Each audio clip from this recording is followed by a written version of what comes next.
تو آپ یہ بتانا چاہ رہے ہیں کہ جو ریئل اسٹیٹ جی اسلامک بینکس جو پرچیز کیے ہیں وہ اسٹل اون کرتے ہیں، اسٹل اون ہے. اور یہاں آپ غور کریں گے تو اس حساب سے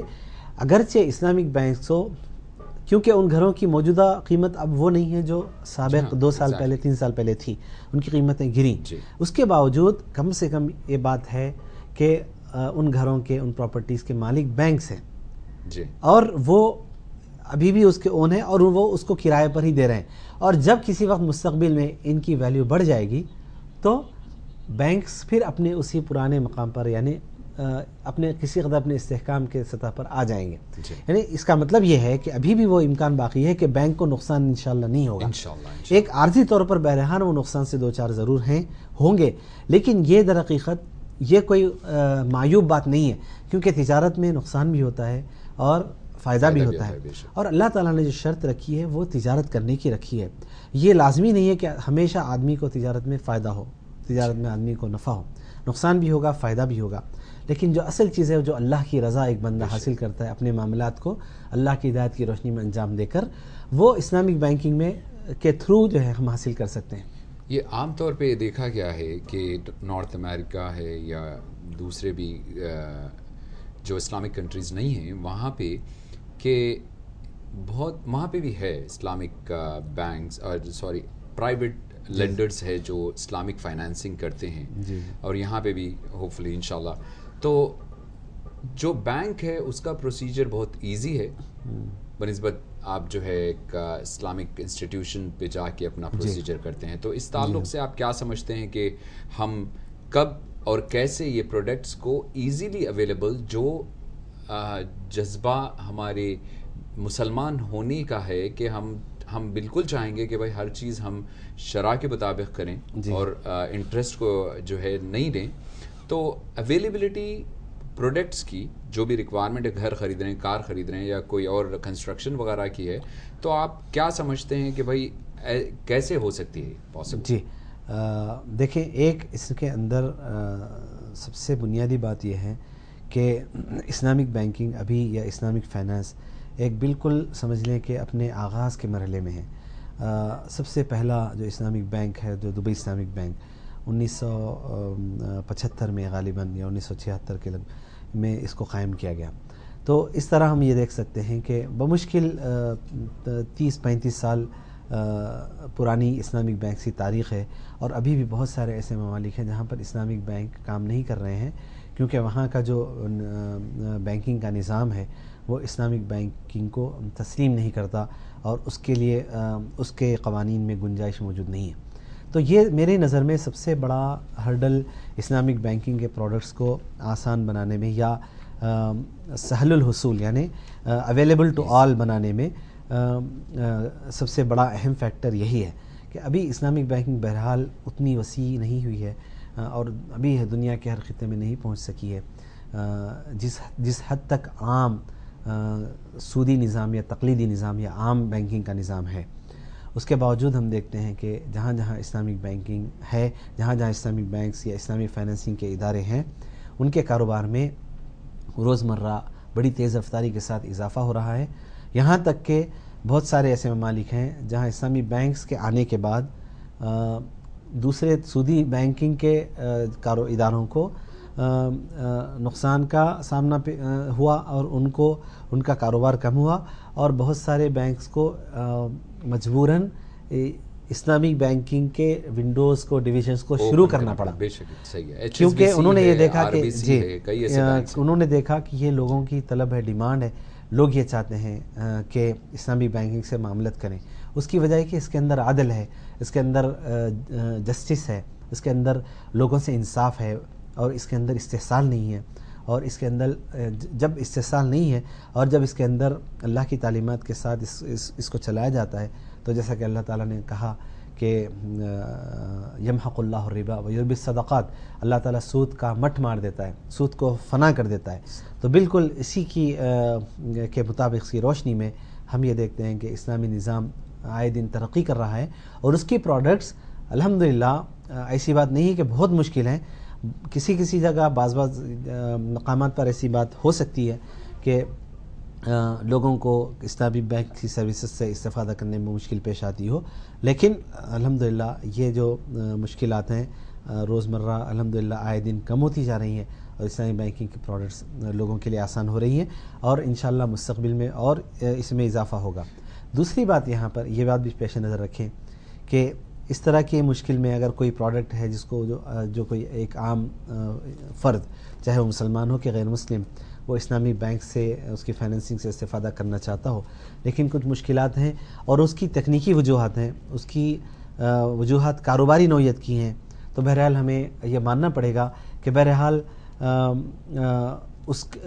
یہ کچھ کاروباری مشاکل ہیں اس میں، یعنی ایسا نہیں ہو سکتا کہ اسلامی بینکنگ کے ادارے ہر شخص کی طلب کو پورا کر سکیں، تو ان کے اپنے کچھ لمیٹیشنز ہوتے ہیں، ان کے اپنے کچھ مسائل ہوتے ہیں، تو اور ان کی اپنی ترجیحات ہوتی ہیں، تو یہ بھی ایک ایسا عنصر ہے، ایک ایسا فیکٹر ہے جو ہمیں پیش نظر رکھنا ہوگا اس طرح کے سوال یا اس طرح کے شبہ جب بھی لوگ کریں تو اس کے سلسلے میں۔ لیکن بہرحال یہ مجھے یقین ہے کہ انشاءاللہ روز بروز جیسے جیسے اسلامی بینکنگ اور عام ہوتی جائے گی، اسلامی بینکنگ کے پروڈکٹس اور زیادہ آسان ہوتی چلی جائیں گی انشاءاللہ۔ ایک آخری سوال یہ ہے کہ انڈیا میں جی جس طریقے سے جو ہے ماشاءاللہ سے ہر کسی کا جذبہ ہے، کئی بینک سے جہاں پہ انٹرسٹ وہ لوگ لیتے نہیں ہیں، وہ اس کا کئی سلیوشنز نکالے ہیں، تو آپ ہمارے جو آفیشیلز ہے، جو ہمارے یہاں کے کرنے والے ہمارے جو فائنانس ریلیٹڈ لوگ ہیں، ان کے لیے کیا میسیج دینا چاہتے ہیں؟ دیکھیں، بلکہ اس سوال کے سلسلے میں میں آپ کو بہت ہی خوشائند بات یہ بتاؤں کہ میرے اپنے معلومات کی حد تک ہندوستان میں کوئی ایسا حکومت سے وابستہ جتنے لوگ ہیں یا حکومت کے مختلف جو ادارے ہیں، پارلیمنٹ ہو یا ریزرو بینک ہو یا دوسرے ادارے ہوں، کسی بھی یا عدلیہ ہو، کسی بھی جگہ اسلامک بینکنگ کے ہندوستان میں متعارف ہونے کے سلسلے میں کوئی بہت زیادہ تحفظات نہیں ہیں۔ ہندوستان کے ہمارے محترم جو وزیر اعظم منموہن سنگھ صاحب ہیں، ان سے مختلف لوگوں نے اب تک نمائندگیاں کی ہیں، جناب پرنب مکھرجی صاحب جو ہمارے وزیر فائنانس ہیں، ان سے مختلف لوگوں نے نمائندگیاں کی ہیں اور ملاقات کی ہیں، اسلامک بینکنگ کے سلسلے میں ان کی توجہ دلائی ہے۔ تو یہ سارے لوگ اسلامی بینکنگ کو جانتے ہیں، اس کے فوائد کو، اس کے مفید ہونے کو وہ تسلیم کرتے ہیں۔ انہوں نے نہ صرف اس طرح کی ملاقاتوں میں اس کو تسلیم کیا ہے، بلکہ انہوں نے اخبارات میں بیانات دیے ہیں، اور سب سے حال میں سب سے قریب تر جو ہمارے محترم وزیر اعظم نے بیان دیا ہے، وہ انہوں نے ملیشیا کے دورے کے موقع پر دیا کہ ہندوستانی بینکنگ کو ملیشیا کے اسلامی بینکنگ سے بہت کچھ سیکھنا چاہیے، بہت کچھ چیزیں لینی چاہیے ملیشیا سے۔ اور اس کے ساتھ ساتھ ریزرو بینک کے جو مختلف ہمارے ذمہ داران ہیں، انہوں نے اسلامک بینک حال میں وزیر اعظم کے ہدایات پر انہوں نے اسلامک بینکنگ کو سمجھنے اور اس کے سلسلے میں معلومات کے لیے انہوں نے مختلف ماہرین سے، جس میں ڈاکٹر نجات اللہ صدیقی صاحب ہیں، پھر اس کے ساتھ ساتھ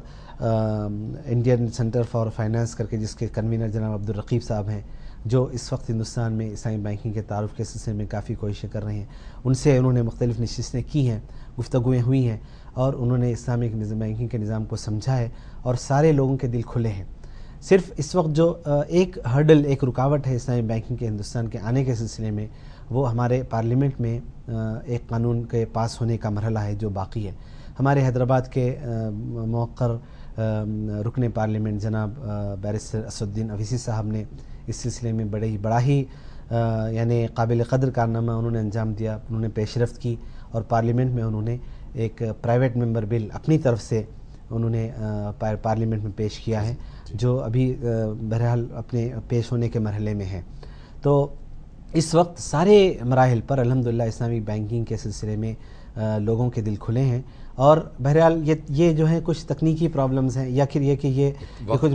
مراحل ہیں جن مراحل سے گزر کر ہی کوئی چیز حاصل ہو سکتی ہے، اور جو مرحلہ ہونا ہے وہ پارلیمنٹ میں بل آئے اور حکومت اس بل کو پاس کر کے اسلامک بینکنگ کو ریگولیٹ کر دے، انڈین بینکنگ ریگولیشن ایکٹ کو امینڈ کرے، اور پھر ہندوستان کے جو کثیر آبادی ہے جو بینکنگ کے مختلف پروڈکٹ سے فائدہ نہیں اٹھاتی ہے، محض اس وجہ سے کہ یہاں سودی نظام ہے، اور بہت سارے لوگ ہیں جو سودی نظام یا سودی لین دین میں اپنے آپ کو نہیں گرفتار کرنا چاہتے، کیونکہ یہ استحصالی نظام ہے. اور صرف ایسا نہیں کہ صرف مسلمان ہیں، بلکہ بہت سارے غیر مسلم ہیں، بہت سارے معاشی طور پر پچھڑے ہوئے لوگ ہیں جو اسلام کی اس نظام سے استفادہ کرنا چاہتے ہیں. اور جب یہ نظام آئے گا تو نہ صرف یہ کہ یہ سارا طبقہ جو اس بینکنگ کے سسٹم سے بالکل الگ ہے، یہ اس میں ایکٹیولی شامل ہوگا، اور اس کی وجہ سے ہندوستان کا جو معاشی نظام ہے وہ بہت زیادہ تیزی سے ترقی کرے گا. جس طرح کے دوسرے ممالک کے ریکارڈز بتاتے ہیں، فیکٹس اینڈ فیگرز بتاتے ہیں، بالکل اس کے ساتھ ساتھ ہندوستان میں دوسری دنیا کے دوسرے ممالک کے جو خاص طور پر خلیجی ممالک کے جو انویسٹرز ہیں، جو اسلامی مارکیٹس کی تلاش میں ہیں، جہاں پر پیسہ موجود ہے، تو ایک یعنی بہت ایک بڑی مقدار میں انویسٹمنٹ سے سرمایہ کار ہندوستان کی طرف رجوع کریں گے، اور ہندوستان کے بہت سارے بڑے بڑے infrastructure projects, roads, railways, airways, اور آپ کے دوسرے بنیادی جو ہے نا فیکٹریز اور اس طرح کے بہت سارے پروجیکٹس میں بڑی تیز رفتاری کے ساتھ ہندوستان میں ترقی ہو سکتی ہے انشاءاللہ. تو میرا آپ کے آج کے اس پروگرام کے ذریعے میری ہندوستانی حکومت سے میری یہ گزارش ہوگی، اور یہ میرا استدعا ہوگی، اور میری یہ میں توجہ دہانی کرانا چاہوں گا کہ اس سلسلے میں دیر نہ کریں، کیونکہ یہ یہاں کے لوگوں کی بھلائی کا اقدام ہے، اور یہاں کے لوگوں کی بھلائی کے اقدام میں دیر کرنا خود یہاں کے لوگوں کا نقصان کرنا ہوگا. اور مجھے امید ہے کہ انشاءاللہ عنقریب ہم ہندوستان میں اسلامی بینکنگ کے نظام کو نافذ ہوتا ہوا دیکھیں گے انشاءاللہ. بہت بہت شکریہ، آپ وقت نکال کے ہمارے اسٹوڈیوز میں آئیں، بہت بہت شکریہ. تو یہ تھے جناب ابوبکر صدیق فلاحی صاحب ہمارے ساتھ. اب دیجیے اطہر خان کو اجازت، دیکھتے رہیے منصف ٹی وی.